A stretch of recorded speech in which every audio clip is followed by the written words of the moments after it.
Very good morning. ಇದು ನನ್ನ birthday vlog ಆಗಿತ್ತು. ಎವ್ರಿಡೇ ಥರನೇ ಕಸ ಗುಡಿಸಿ ನೀಟಾಗಿ ಕ್ಲೀನ್ ಮಾಡಿ ರಂಗೋಲಿ ಬಿಡೋಕ್ಕೆ ರೆಡಿ ಮಾಡ್ತಿದ್ದೆ. ರಂಗೋಲಿ ಬಿಡ್ತಾ ಬಿಡ್ತಾ ಯೋಚನೆ ಮಾಡ್ತಿದ್ದೆ, ನಮಗೂ ವಯಸ್ಸಾಯಿತು ಗುರು ಅಂತ. ಆದರೂ ಲೈಫಲ್ಲಿ ಏನಾದರೂ ಒಂದು ಸಾಧನೆ ಮಾಡಿದ್ದೀನಿ ಅನ್ನೋ ಒಂದು ತಾಳ್ಮೆ ಅಥವಾ ಒಂದು ಕಂಪ್ಲೀಷನ್ ಅನ್ನೋದು ನನ್ನಲ್ಲಿದೆ. ತಾಳ್ಮೆ ತುಂಬ ಬೇಗ ಹುಡ್ಕೊಂಡಿದೆ ಅಂತ ಅಂದ್ಕೊಳ್ತೀನಿ. ಈ ಗ್ಯಾಪಲ್ಲಿ 5ರಿಂದ ಒಂದು ರಂಗೋಲಿ ಬಿಟ್ಟೆ, ಅದು ಸುತ್ತೋ ರಂಗೋಲಿನೇ ಆಗಿರುತ್ತೆ. ಸೊ ಸುತ್ತೋ ರಂಗೋಲಿಗೆ ಒಂದು ಸ್ವಲ್ಪ ಲೈಟಾಗಿ ಡಿಸೈನ್ ಮಾಡಿ ತುಳಸಿ ಗಿಡದ ಹತ್ರನೂ ಒಂದು ರೌಂಡಾಗಿ ಚಿಕ್ಕದಾಗಿ ಪುಟ್ಟಾಗಿ ಮುದ್ದಾಗಿ ರಂಗೋಲಿ ಬಿಡಬೇಕು ಅಂತ ಅಂದ್ಕೊಂಡಿದ್ದೆ. ಆ್ಯಂಡ್ ಫೈನಲಿ ಅದೇ ಥರನೇ ಬಿಟ್ಟೆ. ಸೊ ರಂಗೋಲಿ ಬಿಡುವಾಗಲೇ ತುಂಬ ಯೋಚನೆ ಮಾಡ್ತಿದ್ದೆ.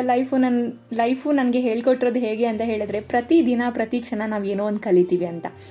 ಇದಾದಮೇಲೆ ಜಿಮ್ಗೆ ಹೊರಡ್ಬೇಕಾದ್ರೆ ಯೋಚನೆ ಮಾಡ್ತಿದ್ದೆ, ಲೈಫಲ್ಲಿರೋ ಅಪ್ಸ್ ಆ್ಯಂಡ್ ಡೌನ್ಸ್ನೆಲ್ಲನೂ ನಾವು ತುಂಬ ನೀಟಾಗಿ ಹ್ಯಾಂಡಲ್ ಮಾಡಿದ್ದೀವಿ ಅಂತ. ಹ್ಯಾಂಡಲ್ ಮಾಡಿಲ್ಲ ಅಂತ ಹೇಳಿದಾಗ ಅದರಿಂದ ಒಂದು ಪಾಠ ಕಲ್ತಿದ್ದೀವಿ ಅಂತ. ಫೇಲ್ಯೂರ್ ಇಸ್ ಲೈಕ್ ಒಂದು ಸ್ಟೆಪ್ ಅನ್ನೋ ಥರನೇ ಅರ್ಥ ಮಾಡ್ಕೊತಾ ಹೋಗಬೇಕು. ಜೀವನದಲ್ಲಿ ನಾನು ಎಷ್ಟು ಮೇಲೆ ಬಂದಿದ್ದೀನಿ ಅನ್ನೋದಕ್ಕಿಂತ ಹೆಚ್ಚಾಗಿ ನಾನು ಮೇಲೆ ಇರೋದ್ರಿಂದ ಕೆಳಗಡೆ ನೋಡಿದಾಗ ಏನು ಕಾಣಿಸುತ್ತೆ ಅಂತ ಇರುತ್ತೆ ಗೊತ್ತಾ, ಅದ್ರ ಮೇಲೆ ನಮ್ಮ ಲೈಫ್ ಲೀಡ್ ಆಗಿರುತ್ತೆ. ಆ್ಯಕ್ಚುಲಿ ಆಂಟಿ ತುಂಬ ಚೆನ್ನಾಗಿ ರಂಗೋಲಿ ಬಿಟ್ಟಿದ್ರು. ಆಮೇಲೆ ಪಟ ಅಂತ ಮೇಲ್ಗಡೆ ಬಂದು ನನ್ನ ಔಟ್ಫಿಟ್ ರೆಡಿ ಮಾಡ್ಕೊಂಡಿದ್ದೆ. ಇದು ನನ್ನ ಬರ್ಡೇ ಔಟ್ಫಿಟ್ ಆಗಿತ್ತು ಆ್ಯಂಡ್ ಇದನ್ನು ಆಫ್ಲೈನಲ್ಲಿ ತೊಗೊಂಡಿದ್ದು.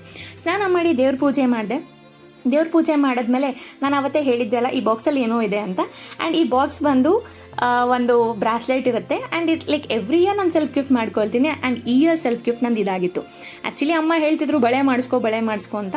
ನನಗೆ ಬರ್ಡೇಗೆ ಬಳೆ ಅಥವಾ like which ever I like ಅಲ್ಲ, ಅದನ್ನು ಮಾಡಿಸ್ಕೊಳ್ಳೋ ಖುಷಿ ಆಗುತ್ತೆ. ಆ್ಯಕ್ಚುಲಿ ನಾನು ಬಳೆ ಯೂಸ್ ಮಾಡಲ್ಲ, ಹಾಗಾಗಿ ಈ ಬ್ರಾಸ್ಲೆಟ್ನೇ ಈ ವರ್ಷ ಗಿಫ್ಟ್ ಮಾಡಿಕೊಂಡೆ. ಆ್ಯಕ್ಚುಲಿ ಲಾಸ್ಟ್ ಇಯರ್ ಕೂಡ ಒಂದು ಬ್ರಾಸ್ಲೆಟ್ ಗಿಫ್ಟ್ ಮಾಡ್ಕೊಂಡಿದ್ದೆ. ಆ್ಯಂಡ್ ಇದು ಒಂದು ಹೊಸದಾಗಿ ಇರಲಿ ಅಂತ ತೊಗೊಂಡೆ. ಅಮ್ಮ ಅದಕ್ಕೂ ಬೈದರು ಕೂಡ. ಆಮೇಲೆ ದೇವಸ್ಥಾನಕ್ಕೆ ಹೊರಟೆ. ಟೆಂಪಲ್ ರನ್ ಸ್ಟಾರ್ಟ್ ಆಯಿತು. ಬಗಲ್ಗುಂಟೆಲಿರೋ ಮಾರಮ್ಮ ದೇವಸ್ಥಾನಕ್ಕೆ ಹೋದೆ. ಆ್ಯಕ್ಚುಲಿ ಮಂಗಳವಾರ ಆಗಿದ್ದರಿಂದ ಸ್ವಲ್ಪ ಜನ ಜಾಸ್ತಿನೇ ಇದ್ದರು. ಆ್ಯಂಡ್ ತುಂಬ ನಿಂಬೆಹಣ್ಣು ದೀಪಗಳು ಹಚ್ತಿದ್ರು. ನಾನು ಹೋಗಿದ್ದು ಸ್ವಲ್ಪ ಲೇಟ್ ಆಗಿತ್ತು ಅಂತ ಅಂದ್ಕೊಳ್ತೀನಿ. ಸೊ ದೇವಸ್ಥಾನದಲ್ಲಿ ಪೂಜೆ ಎಲ್ಲ ರೆಡಿ ಆಗ್ತಾ ಇತ್ತು. ಆ್ಯಂಡ್ ದೇವಿದು ಕೂಡ ತುಂಬ ಚೆನ್ನಾಗಿ ಲಕ್ಷ್ಮವಾಗಿ ಕಾಣಿಸ್ತಿದ್ಲು. ಆ ತಾಯಿ ದರ್ಶನ ಆಗಿದ ತಕ್ಷಣ ಮನಸ್ಸಿಗೆ ಏನೋ ಒಂಥರ ನೆಮ್ಮದಿ. ಬರ್ಡೇ ಅಂತಲ್ಲ, ಯಾವುದೇ ಟೈಮಲ್ಲಿ ಲಕ್ಷ್ಮಿನ ನೋಡಬೇಕು ಅಂತ ಅಂದಾಗ ನಾವು ಖಂಡಿತ ದೇವಸ್ಥಾನಕ್ಕೆ ಹೋಗಬೇಕಲ್ವಾ. ಸೊ ಹಾಗಾಗಿ ಅಲ್ಲಿ ಖುಷಿಯಾದ ವಿಷಯ ಏನು ಅಂತಂದರೆ, ಮಾರಮ್ಮ ದೇವಸ್ಥಾನದಲ್ಲಿ ಪ್ರತಿ ಸಲ ನಾನು ಹೋದಾಗಲೂ ಅರಿಶಿನ ಕುಂಕುಮ ಬಳೆ ಹೂವು ತುಂಬ ಚೆನ್ನಾಗಿ ಕೊಡ್ತಾರೆ. ಆ್ಯಂಡ್ ಕೊಡ್ತಾರೆ ಅನ್ನೋದಕ್ಕಿಂತ ಹೆಚ್ಚಾಗಿ ಅಲ್ಲಿ ಇಟ್ಟಿರ್ತಾರೆ, ನಾವು ಆರಾಮಾಗಿ ತೊಗೊಳ್ಬೋದು. ಬಳೆನ ತೊಗೊಂಡೆ, ಬಟ್ ಬಳೆ ಸೈಜ್ ನನಗೆ ಆಗಲಿಲ್ಲ. ಬಟ್ ವಾಪಸ್ ಇಡ್ಲಿಕ್ಕೆ ಮನಸ್ಸಾಗಲಿಲ್ಲ, ಹಾಗೆ ವಾಪಸ್ ತೊಗೊಂಡು ಬಂದೆ. ಆ್ಯಂಡ್ ನನಗೆ ಗೊತ್ತಿರೋ ಒಂದು ಫ್ರೆಂಡ್ಗೆ ಗಿಫ್ಟ್ ಮಾಡಿದೆ ಅದನ್ನು. ಸೊ ತೀರ್ಥ ತಗೊಂಡು ಅಲ್ಲಿಂದ ಹೊರಟಿದ್ದೇನೆ. ದಸರಾಗೆ ಸ್ವಲ್ಪ ಬಾಗ್ನದ ಸಾಮಾನು ತೊಗೊಳ್ಬೇಕಾಗಿತ್ತು, ಅದಕ್ಕೆ ಅಂತ ಆಚೆ ಬಂದೆ. ಆ್ಯಂಡ್ ಅಲ್ಲಿ ಸ್ವಲ್ಪ ಜನನ ನೋಡಿದೆ. ಆ್ಯಂಡ್ ಮೊಸರನ್ನ ಪ್ರಸಾದ ಸಿಕ್ತು. ಅಲ್ಲಿ ಸ್ವಲ್ಪ ಜನನ ನೋಡಿದೆ. ಹಸ್ತು ಹೊಟ್ಟೆಯಿಂದ ಕಾಯ್ತಿದ್ರು ಅಂತ ಅನ್ನಿಸ್ತು. ಹುಟ್ಟಿದ ಹಬ್ಬದ ದಿನ ಏನಾದರೂ ಹೊಸದಾಗಿ ಮಾಡಬೇಕು ಅನ್ನೋದು ಯಾವಾಗಲೂ ಇರುತ್ತೆ. ಆದರೆ ಪ್ರತಿ ಸಲ ನಾನು ಅನ್ನದಾನ ಮಾಡ್ತೀನಿ. ಆ್ಯಂಡ್ ಅದನ್ನು ಶೋ ಮಾಡಬೇಕು ಅಂತಲ್ಲ, ಬಟ್ ನನ್ನಿಂದ ಇನ್ನೊಂದು 4 ಜನ ಕಲೀಲಿ ಅಂತ. ಅಲ್ಲಿ ನಿಯರ್ ಬೈ ಹೋಟೆಲ್ಸ್ ಎಲ್ಲ ಹುಡುಕ್ತಾ ಇದ್ದೆ. ಅಲ್ಲಿ ಒಂದು ಚಿಕ್ಕ ಶಾಪಲ್ಲಿ ಇಡ್ಲಿ ತೊಗೊಂಡೆ. ಆ್ಯಂಡ್ ಬುಕ್ ಮಾಡ್ಲಿಕ್ಕೆ ಹೇಳಿದೆ. ಇಲ್ಲಿ ಬಾಗ್ನದ ಸಾಮಾನು ಸ್ವಲ್ಪ ತೊಗೊಂಡೆ. ಆಮೇಲೆ ಹೋಟೆಲಿಗೆ ಬಂದು ಇಡ್ಲಿ ತೊಗೊಂಡೆ. ಒಂದು 8 ಪ್ಲೇಟ್ ಊಟ ತೊಗೊಂಡೆ. ಅಲ್ಲಿದ್ದಿದ್ದೆ 5 ಜನ ಹಂಚ್ಕೊಳ್ತಾರೆ ಅಂದ್ಕೊಂಡೆ. ಆದರೆ ಅಲ್ಲೂ ಕೂಡ ಮನುಷ್ಯನ ಸ್ವಾರ್ಥ ಮೆರಿತಾ ಇತ್ತು. ಕಾರಣ ಏನಂದರೆ, ಕೊಟ್ಟಿದ್ದ 5 ಪ್ಲೇಟ್ನ 5 ಜನ ತೊಗೊಂಡು ಇನ್ನು 3ನ್ನ ಇನ್ನು ಸ್ವಲ್ಪ ಹಂಚ್ಕೊಳ್ತಾರೆ ಅಂತ ಅಂದ್ಕೊಂಡೆ. ಇದು ನನಗೆ ಅಂತ ಕಿತ್ತಾಡ್ತಿದ್ರು. ಮನುಷ್ಯನ ಮನಸ್ಥಿತಿ ಅದೇ ಅಲ್ವಾ. ಆಮೇಲೆ ಸ್ವಲ್ಪ ಮುಂದೆ ಬಂದೆ. ಸ್ವಲ್ಪ ಗಿಡಗಳು ಕಾಣಿಸ್ತು, ತೊಗೊಂಡೆ. ಆಮೇಲೆ ಗಿಡಗಳನ್ನೆಲ್ಲ ನೋಡ್ತಾ ಇದ್ದೆ, ಖುಷಿ ಆಯಿತು. ಸ್ವಲ್ಪ ಗೊಬ್ಬರ ಕೂಡ ತೊಗೊಂಡೆ. ಇದು ಹಾಕಿದ್ರೆ ಚೆನ್ನಾಗಿ ಬರುತ್ತೆ ಅಂತ ಹೇಳಿದ್ರು, ಬಟ್ ಲೆಟ್ ಮೀ ಟ್ರೈ. ಇದಾದಮೇಲೆ ನಾನು ಹೋಗಬೇಕು ಅಂತ ಅಂದ್ಕೊಂಡಿದ್ದು ಬಟ್ಟೆ ಅಂಗಡಿಗೆ. ಯಾಕಂದರೆ 3ನೇ ತಾರೀಕು ದಸರಾ ಹಬ್ಬ ಇದ್ದಿದ್ದರಿಂದ ನನಗೆ ದೇವ್ರಿಗೆ ಸೀರೆ ಬೇಕಿತ್ತು. ಹಾಗಾಗಿ ಈ ಬಟ್ಟೆ ಅಂಗಡಿಗೆ ಹೋಗಿದೆ. ಇದು ನನ್ನ ರೆಗ್ಯುಲರ್ ಶಾಪ್ ಆಗಿರುತ್ತೆ. ಆ್ಯಂಡ್ ಇಲ್ಲಿ ಕ್ವಾಲಿಟಿಗೆ ನಿಜವಾಗ್ಲೂ ಹೇಳ್ತೀನಿ, ಐ ಗಿವ್ ಯು 100%. ಕ್ವಾಲಿಟಿ ಕೂಡ ಚೆನ್ನಾಗಿರುತ್ತೆ ಆ್ಯಂಡ್ ಅಮೌಂಟ್ ಕೂಡ ರೀಸನಬಲ್ ಆಗೇ ಇರುತ್ತೆ. ಸೊ ಇಲ್ಲಿ ಸ್ಯಾರಿಗಳನ್ನ ನೋಡ್ತಿರ್ತಾರೆ. ನಾನು ಆಲ್ಮೋಸ್ಟ್ ನೋಡೋದಲ್ಲ ಸಿಂಪಲ್ ಸ್ಯಾರೀಸ್. ಗ್ರ್ಯಾಂಡ್ ಸ್ಯಾರೀಸ್ ನನಗೆ ಇಷ್ಟ ಆಗಲ್ಲ. ಬಿಕಾಸ್ ನಾನು ಸ್ಯಾರಿ ಉಟ್ಕೊಂಡಾಗ ಐ ಶುಡ್ ಬಿ ಕನ್ವಿನ್ಸ್ಡ್ ಅಥವಾ ಸ್ಯಾಟಿಸ್ಫೈಡ್. ನಾನು ಹಬ್ಬಕ್ಕೆ ತೊಗೊಂಡಿದ್ದು ಈ ಸ್ಯಾರಿ ಮತ್ತು ಇನ್ನೊಂದು ಸ್ಯಾರಿ. ಕಾಂಬಿನೇಷನ್ ಸ್ವಲ್ಪ ಡಿಫ್ರೆಂಟ್ ಆಗಿತ್ತು ಅಂತ ತೊಗೊಂಡೆ. ಯಾಕಂದರೆ ಈ ಕಾಂಬಿನೇಷನಲ್ಲಿ ನನ್ನ ಹತ್ರ ಯಾವುದೇ ಸ್ಯಾರೀಸ್ ಇರಲಿಲ್ಲ. ಈ ಸ್ಯಾರೀಸ್ ಎಲ್ಲ ನೋಡ್ಬೇಕಾದ್ರೆ ಇನ್ನೂ ಎಲ್ಲ ತೊಗೋಬೇಕು ಅನ್ಸುತ್ತೆ. But I have to control myself, because ಬಡ್ಜೆಟ್ನ ಕೂಡ ಮ್ಯಾಚ್ ಮಾಡಬೇಕಲ್ವಾ. ಮನೆಗೆ ಬಂದು ಮೊಳಕೆ ಹುಳ್ಳಿಕಾಳು ಸಾಂಬಾರು ಮಾಡಬೇಕು ಅಂತ ಅಂದ್ಕೊಂಡೆ. ಮೊಳಕೆ ಹುಳ್ಳಿಕಾಳು ಸಾಂಬಾರಿಗೆ ಸ್ವಲ್ಪ ಈರುಳ್ಳಿ, ಸ್ವಲ್ಪ ಬೆಳ್ಳುಳ್ಳಿ, ನಿಮ್ಗೆ ಎಷ್ಟು ಬೇಕೋ ಅಷ್ಟು ಹಾಕ್ಕೊಳ್ಳಿ. ನನಗೆ ಈ ಲೆವೆಲ್ಸ್ ಎಲ್ಲ ಹೇಳಲಿಕ್ಕೆ ಬರೋದಿಲ್ಲ. ಸೊ ಹಾಕ್ಕೊಂಡ್ಮೇಲೆ ಏನು ಮಾಡ್ತೀನಿ, ಸ್ವಲ್ಪ ಎಣ್ಣೆ ಹಾಕ್ಕೊತೀನಿ, ಚೆನ್ನಾಗಿ ಬಾಡಿಸ್ಕೊತೀನಿ. ಬಾಡಿಸ್ಕೊಳ್ತಾ ಒಂದು ಅರೋಮಾ ಬರುತ್ತೆ. ಇದಕ್ಕೆ ನಾನು ಏನೂ ಜಾಸ್ತಿ ಮಸಾಲೆ ಹಾಕಿಲ್ಲ. ಸ್ವಲ್ಪ ಚಕ್ಕೆ ಲವಂಗ ಗಸಗಸೆ ಅಷ್ಟೇ ಹಾಕಿದ್ದೀನಿ, ಎಕ್ಸ್ಟ್ರಾ ಏನೂ ಹಾಕಿಲ್ಲ. ಯಾಕೆ ಅಂತ ಹೇಳಿದ್ರೆ, ಈ ಮಸಾಲೆ ಸಾಂಬಾರು ತಿಂದಾಗ ನನಗೆ ಸ್ವಲ್ಪ ಡೈಜೆಸ್ಟ್ ಆಗೋದು ಸ್ವಲ್ಪ ಕಮ್ಮಿ. ಹಾಗಾಗಿ ನಾನೇನು ಮಾಡ್ತೀನಿ, ಎವ್ರಿ ಟೈಮ್ ಮಸಾಲೆ ಸಾಂಬಾರು ಮಾಡಬೇಕಾದ್ರೆ ಲಿಮಿಟೆಡ್ ಆಗಿ ಮಸಾಲೆ ಹಾಕಿರ್ತೀನಿ. ಹಾಗಂತ ತಿನ್ನೋಕ್ಕಾಗಲ್ಲ ಅಥವಾ ಡೈಜೆಸ್ಟ್ ಆಗಲ್ಲ ಅಂತ ಮಸಾಲೆ ಸಾಂಬಾರು ಬಿಡ್ಲಿಕ್ಕಾಗಲ್ಲ ಅಲ್ಲ, ಮನಸ್ಸು ಕೇಳಬೇಕು ಅಲ್ವಾ. ಸೊ ಹಾಗಾಗಿ ನಾನು ಆಗಲೇ ಹೇಳ್ದಂಗೆ ಚಕ್ಕೆ ಲವಂಗ ಎಲ್ಲ ಹಾಕಿ ನೀಟಾಗಿ ಬಾಡಿಸ್ಕೊಂಡು ಸೈಡಲ್ಲಿ ಬಿದ್ದಿರೋ ಈರುಳ್ಳಿನ ಮತ್ತೆ ಬಾಣಲಿಗೆ ಹಾಕಿ ಚೆನ್ನಾಗಿ ಫ್ರೈ ಮಾಡ್ಕೊಂಡು ಸ್ವಲ್ಪ ಲೈಟಾಗಿ ಹಾರಾಕ್ಬಿಟ್ಟೆ. ಅದಕ್ಕೆ ಸ್ವಲ್ಪ ಧನಿಯಾ ಪುಡಿ ಮತ್ತು ಸಾಂಬಾರು ಪುಡಿ ಹಾಕ್ಕೊಂಡೆ. ಈ ಸಾಂಬಾರು ಪುಡಿ ಮಮ್ಮಿ ಮಾಡಿದ್ದು, ರೆಸಿಪೀಸ್ನ ಇನ್ನೂ ವೆಯ್ಟ್ ಮಾಡಿ ಆಮೇಲೆ ಹೇಳ್ತೀನಿ. ಸೊ ಹಾಕ್ಕೊಂಡು ಮತ್ತೆ ಸ್ವಲ್ಪ ಚೆನ್ನಾಗಿ ಬಾಡಿಸ್ಕೊತಾ ಇರಬೇಕಾಗಿತ್ತು. ಜೊತೆಗೆ ಸ್ವಲ್ಪ ಉರುಗಡ್ಲೆ ಮತ್ತು ಕೊತ್ತಂಬರಿ ಹಾಕ್ಕೊಂಡು ನೀಟಾಗಿ ಬಾಡಿಸ್ಕೊಂಡೆ. ಅದು ಸ್ವಲ್ಪ ಹದ ಸಿಕ್ಕಿತ್ತು. ಅದಾದಮೇಲೆ ಅದನ್ನು ಒಂದು ಮಿಕ್ಸಿ ಜಾರ್ಗೆ ಹಾಕ್ಕೊಂಡೆ. ಮಿಕ್ಸಿ ಜಾರ್ಗೆ ಹಾಕ್ಕೊಳ್ಬೇಕಾದ್ರೆ ಈ ಜಾರ್ನ ಯಾಕೆ ತೊಗೊಳ್ತೀನಿ ಅಂದರೆ ಸ್ವಲ್ಪ ಕನ್ಸಿಸ್ಟೆನ್ಸಿ ಕಮ್ಮಿ ಇದ್ದು ನೀಟಾಗಿ ಗ್ರೈಂಡ್ ಆಗುತ್ತೆ ಅಂತ. ಈಗ ಮತ್ತೆ ಅದೇ ಬಾಣಲಿಗೆ ಸ್ವಲ್ಪ ನೀರು ಹಾಕಿ ಚೆನ್ನಾಗಿ ಮಿಕ್ಸ್ ಮಾಡಿ ಜಾರ್ ಒಳಗಡೆ ಹಾಕ್ತೀನಿ, ಯಾಕಂದರೆ ಅಲ್ಲಿರೋ ಮಸಾಲೆ ವೇಸ್ಟ್ ಆಗಬಾರ್ದಲ್ವಾ, ಹಾಗಾಗಿ. ಈಗ ಒಂದು ಸೈಡಲ್ಲಿ ಕುಕ್ಕರಲ್ಲಿ ಎಣ್ಣೆ ಹಾಕಿ ಕಾಯೋಕ್ಕೆ ಬಿಡ್ತೀನಿ. ಕಾಯ್ತಾ ಈ ಗ್ಯಾಪಲ್ಲಿ ಸ್ವಲ್ಪ ಚೆನ್ನಾಗಿ ತಿರುಗಿಸಿದ್ಮೇಲೆ ಮತ್ತೆ ಏನು ಹಾಕ್ತೀನಿ ಅಂತ ಹೇಳಿದ್ರೆ ಈರುಳ್ಳಿ ಹಾಕಿ ಸ್ವಲ್ಪ ಲೈಟಾಗಿ ಕರಿಬೇವು ಹಾಕಿರ್ತೀನಿ. ಕರಿಬೇವು ಹಾಕಿದ್ಮೇಲೆ ಸ್ವಲ್ಪ ಲೈಟಾಗಿ ಬಾಡಿಸ್ಕೋಬೇಕು ಅಂತ ಅನ್ಕೊತೀನಿ. ಕೈಗೆ ಸದ್ಯ ಸೌಟ್ ಸಿಕ್ಕಲ್ಲ, ಕುಕ್ಕರನ್ನೇ ತಿರುಗಿಸ್ತೀನಿ. ಕುಕ್ಕರ್ ತಿರುಗಿಸಿದ್ಮೇಲೆ ಸೌಟ್ ಸಿಕ್ಕತ್ತೆ, ಸೌಟ್ ಹಾಕೊಂಡು ಮತ್ತೆ ಬಾಡಿಸ್ತೀನಿ. ಗ್ಯಾಸ್ ಆನ್ ಅಂದರೆ ಜಾಸ್ತಿ ಕಮ್ಮಿ ಮಾಡ್ತಾ ಇರ್ತೀನಿ. ಯಾಕೆ ಅಂತ ಹೇಳಿದ್ರೆ ಸಮ್ಟೈಮ್ಸ್ ಭಯ ಅನಿಸುತ್ತೆ ನನಗೆ. ಈ ಗ್ಯಾಪಲ್ಲಿ ಮೊಳಕೆ ಕಾಳು ಸ್ವಲ್ಪ ಮೊಳಕೆ ಚೆನ್ನಾಗೇ ಬಂದಿತ್ತು, ಅದನ್ನು ಹಾಕಿ ನೀಟಾಗಿ ಫ್ರೈ ಮಾಡ್ತೀನಿ. ಆ್ಯಂಡ್ ಸ್ವಲ್ಪ ಅದರಲ್ಲಿರೋ ವಾಟರ್ ಕಂಟೆಂಟ್ ಎಲ್ಲ ಕಮ್ಮಿ ಆಗಬೇಕು. ಅವಾಗ ತೊಳೆದಿಟ್ಟಿರ್ತೀವಲ್ಲ, ಆ ವಾಟರ್ ಕಂಟೆಂಟ್ ಇದ್ರೆ ಅಷ್ಟು ಚೆನ್ನಾಗಿ ಕಾಣಿಸಲ್ಲ. ಅದು ನೀಟಾಗಿ ಫ್ರೈ ಆಗಬೇಕು. ಆ್ಯಂಡ್ ಸ್ವಲ್ಪ ಕಲರ್ ಕೂಡ ಅದು ಬದಲಾಗುತ್ತೆ. ಆ್ಯಂಡ್ ಅಷ್ಟೊಂದಲ್ಲ, ಬಟ್ ಒಂದು ಸ್ವಲ್ಪ ನೋಡಿದ್ರೆ ಓಕೆ ಫ್ರೈ ಆಗಿದೆ ಅನ್ನೋ ಥರ ಅನಿಸುತ್ತೆ. ಅದನ್ನು ನೀಟಾಗಿ ಫ್ರೈ ಮಾಡಿದ್ಮೇಲೆ ಮಸಾಲೆ ಹಾಕಬೇಕು. ನಾನು ಆವಾಗಲೇ ಹಾಕಿದ್ನಲ್ಲ ಮಸಾಲೆ, ಅದನ್ನು ರುಬ್ಬಿದ್ದೀನಿ. ಸೊ ಈ ಮಸಾಲೆ ಹಾಕೋ ಮಜಾ ಇದೆ ಗೊತ್ತಾ. ನಿಮ್ಗೆ ಎಷ್ಟು ಕನ್ಸಿಸ್ಟೆನ್ಸಿ ಬೇಕೋ ಅಷ್ಟು ನೀರು ಹಾಕ್ಕೊಳ್ಳಿ. ಮಸಾಲೆ ಹಾಕಿದ್ಮೇಲೆ ಅದೊಂದು ಸ್ವಲ್ಪ ಅಂತ ಸೌಂಡ್ ಬರುತ್ತೆ, ಅದು ಒಳ್ಳೆ ಮಜಾ ಅನಿಸುತ್ತೆ.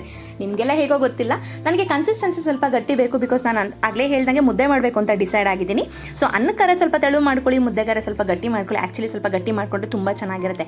ಆಮೇಲೆ ಸ್ವಲ್ಪ ಉಪ್ಪು, ಒಂದು ಮೆಣಸಿನ್ಕಾಯಿ ಹಾಕಿದ್ದೀನಿ, ಒಣಗಿದ ಮೆಣಸಿನ್ಕಾಯಿ. ಇದು ಸ್ವಲ್ಪ ಲೈಟಾಗಿ ಕುದಿಯೋಕ್ಕೆ ಸ್ಟಾರ್ಟ್ ಆಯಿತು. ಆ್ಯಕ್ಚುಲಿ ಒಂದು ಕುದಿ ಬಂದಮೇಲೆ ನೀವು ಮುಚ್ಚಿದ್ರೆ ಸಾಂಬಾರ್ದು ಹದ ತುಂಬ ಚೆನ್ನಾಗಿ ಅನಿಸುತ್ತೆ. ಸೊ ಇದು ಒಂದು ಕುದಿ ಬಂತು, ಕುಕ್ಕರ್ ಮುಚ್ಚಿ 2 ಕೂಗು ಹಾಕ್ಲಿಕ್ಕೆ ಬಿಟ್ಟೆ. ಆ್ಯಂಡ್ ಇನ್ನೊಂದು ಸ್ವಲ್ಪ ಹೊತ್ತು ಬಿಟ್ಟು ಅನ್ನಕ್ಕೂ ರೆಡಿ ಮಾಡಿದ್ದೆ. ಆವಾಗಲೇ ಹೇಳ್ದಂಗೆ ಕಾರ್ನ್ ವಡೆ ಮಾಡಬೇಕು ಅಂತ ಡಿಸೈಡ್ ಆಗಿದೆ. ಕಾರ್ನ ಚೆನ್ನಾಗಿ ಮಿಕ್ಸಿಲಿ ಗ್ರೈಂಡ್ ಮಾಡಿ ಈರುಳ್ಳಿ, ಹಸಿಮೆಣಸಿನ್ಕಾಯಿ, ಕೊತ್ತಂಬರಿ, ಕರಿಬೇವನ್ನ ಹಾಕಿದ್ದೆ. ಚೆನ್ನಾಗಿ ನಾದ್ಕೊಂಡೆ. ಹಸಿಮೆಣಸಿನ್ಕಾಯಿ ಸ್ವಲ್ಪ ಹಾಕ್ಕೊಂಡಿದ್ದೆ, ನನಗೆ ಸ್ವಲ್ಪ ಸ್ಪೈಸಿ ಇಷ್ಟ, ಹಾಗಾಗಿ ಮೆಣಸಿನ ಪುಡಿ ಆ್ಯಡ್ ಮಾಡೋಣ ಅಂತ ಡಿಸೈಡ್ ಆದೆ. ಸೊ ಈ ಗ್ಯಾಪಲ್ಲಿ ಸ್ವಲ್ಪ ಉಪ್ಪು, ಆಮೇಲೆ ಸ್ವಲ್ಪ ಮೆಣಸಿನ ಪುಡಿ, ಸ್ವಲ್ಪ ಜಾಸ್ತಿನೇ ಹಾಕ್ದೆ ಅಂದ್ಕೊಳ್ಳಿ. ಆ್ಯಕ್ಚುಲಿ ಚೆನ್ನಾಗಿ ಅನಿಸ್ತಿತ್ತು. ಆಮೇಲೆ ಚೆನ್ನಾಗಿ ರುಬ್ಬಿ ಅದಕ್ಕೆ ಸ್ವಲ್ಪ ಕಡಲೆ ಹಿಟ್ಟು ಹಾಕ್ಕೊಂಡೆ. ನಿಮ್ಮ ಕನ್ಸಿಸ್ಟೆನ್ಸಿ ಎಷ್ಟು ಬೇಕೋ ಅಷ್ಟು ಹಾಕ್ಕೊಳ್ಳಿ. ಅಕ್ಕಿ ಹಿಟ್ಟು ಹಾಕ್ಕೊಳ್ತೀನಿ ಸ್ವಲ್ಪ ಕ್ರಿಸ್ಪಿ ಬರಲಿ ಅಂತ. ಆಮೇಲೆ ಚೆನ್ನಾಗಿ ನಾದಬೇಕು. ಆ್ಯಂಡ್ ಇದಕ್ಕೆ ನಾನು ನೀರು ಹಾಕಲಿಲ್ಲ, ಯಾಕೆ ಅಂತ ಹೇಳಿದ್ರೆ ಸ್ವಲ್ಪ ಗಟ್ಟಿ ಇದ್ದರೆ ವಡೆ ತುಂಬ ಚೆನ್ನಾಗಿ ಬರುತ್ತೆ ಅಂತ. ನೀರು ಹಾಕಿದ್ರೆ ಅದು ಒಳ್ಳೆ ಪಕೋಡ ಥರ ಆಗುತ್ತೆ. ಸೊ ನನಗೆ ವಡೆ ಬೇಕು ಅಂತ ಹೇಳಿದ್ದಲ್ವಾ, ಸೊ ಹಾಗಾಗಿ ವಡೆ ಅದಕ್ಕೆ ನೀಟಾಗಿ ಕಲಿಸ್ಕೊತಾ ಇದ್ದೆ. ನೀವು ಹಿಟ್ಟನ್ನು ಎಷ್ಟು ನಾದ್ತೀರೋ ಅಷ್ಟು ಟೇಸ್ಟ್ ಚೆನ್ನಾಗಿ ಬರುತ್ತೆ. ಈ ಈರುಳ್ಳಿಲಿರೋ ನೀರಿನ ಅಂಶ ಎಲ್ಲ ನೀಟಾಗಿ ಆಚೆ ಬರಬೇಕು, ಆ ಥರ ಚೆನ್ನಾಗಿ ಕಲಿಸ್ಕೊಳ್ಳಿ. ಆಮೇಲೆ ಒಂದು ಬಾಣಲಿ ಇಟ್ಟೆ. ಬಾಣಲಿಲಿ ಸ್ವಲ್ಪ ಲೈಟಾಗಿ ಎಣ್ಣೆ ಹಾಕಿದ್ದೆ. ಎಣ್ಣೆ ಸ್ವಲ್ಪ ಬಿಸಿ ಆಗ್ತಿದೆ ಅನ್ನೋ ಗ್ಯಾಪಲ್ಲಿ ವಡೆ ಒಂದೊಂದೇ ಬಿಡೋಕ್ಕೆ ಸ್ಟಾರ್ಟ್ ಮಾಡಿದೆ. ಆ್ಯಕ್ಚುಲಿ ಅದು ಸ್ವಲ್ಪ ಹೊಗೆ ಅಂದರೆ ಫುಲ್ಲು ಬಬಲ್ಸ್ ಎಲ್ಲ ಬರೋಕ್ಕೆ ಸ್ಟಾರ್ಟ್ ಆಯಿತು. ಭಯ ಆಗೋಯ್ತು, ಏನೋ ಇಶ್ಯೂಸ್ ಇದೆ ಅಂತ. ಆ್ಯಕ್ಚುಲಿ ಇದು ಅದೇನೋ ಹೇಳ್ತಾರಲ್ಲ ಗಾಣದ ಎಣ್ಣೆ, ಅದರಲ್ಲಿ ಟ್ರೈ ಮಾಡಿದ್ದು. ಸ್ಮೆಲ್ ಚೆನ್ನಾಗಿರುತ್ತೆ ಅಂತ ತೊಗೊಂಡು ಬಂದೆ. ಆ್ಯಕ್ಚುಲಿ ಹೆಲ್ತ್ಗೆ ಒಳ್ಳೇದಂತ ಹೇಳಿದ್ರು, ಬಟ್ ಐ ಡೋಂಟ್ ನೋ, ಈ ಎಣ್ಣೆಗೆ ವಡೆ ಹಾಕಿದ ತಕ್ಷಣ ಹೀಗೆ ಬಬಲ್ ಬಂದಾಗ ಸ್ವಲ್ಪ ಆಫ್ ಆಯಿತು. ನಾನು ನಿಜವಾಗ್ಲೂ ಇದು ಎಣ್ಣೆ ಯೂಸ್ ಮಾಡ್ತಾ ಇದ್ದೀನ ಇಲ್ಲ ಏನಾದರೂ ಇದರಲ್ಲಿ ಕಲಬೆರಕೆ ಇದೆಯಾ ಅಂತ ಗೊತ್ತಾಗಲಿಲ್ಲ. ಬಟ್ ಆ್ಯಕ್ಚುಲಿ ಎಲ್ಲದರಲ್ಲೂ ಕಲಬೆರಕೆ ಇದೆ ಕಣ್ರಿ. ನಾವು ಅದರಲ್ಲಿ ಒಳ್ಳೆಯದು ಕೆಟ್ಟದು ಅಂತ ಎಲ್ಲ ಡಿವೈಡ್ ಮಾಡಲಿಕ್ಕಾಗಲ್ಲ. ಯಾಕಂದರೆ ನಮ್ಮಲ್ಲಿರೋ ಅಥವಾ ನಮ್ಮ ಸುತ್ತಮುತ್ತ ಇರೋ ಮನುಷ್ಯರು ಕೂಡ ಹಾಗೆ ಇದ್ದಾರೆ ಅಲ್ವಾ. ಮೇಲ್ಗಡೆ ಮುಖವಾಡ ಹಾಕೊಂಡು ಒಳ್ಳೆಯ ಥರ ಬದುಕ್ತಾ ಇರ್ತಾರೆ, ಆದರೆ ಹಿಂದೆಗಡೆ ನಮ್ಮ ಹಿಂದೆನೇ ಚುಚ್ತಾ ಇರ್ತಾರೆ. ಈ ಗ್ಯಾಪಲ್ಲಿ 3-4 ವಡೆ ಬಿಡಬೇಕು ಅಂತ ಡಿಸೈಡ್ ಆದೆ. ಸಣ್ಣ ವಡೆ ಆಗಿದೆ, ಯಾಕಂದರೆ ಇದು ಒಳಗಡೆ ಬೇಯಬೇಕು ಅಲ್ವಾ. ನಾರ್ಮಲ್ ವಡೆ ಥರ ಇದನ್ನು ಬೇಯಿಸ್ಲಿಕ್ಕೆ ಆಗೋದಿಲ್ಲ. ಸೊ ಹಾಗಾಗಿ ನೋಡಿ ಬಬಲ್ಸ್ ಹೇಗೆ ಬರ್ತಾ ಇದೆ.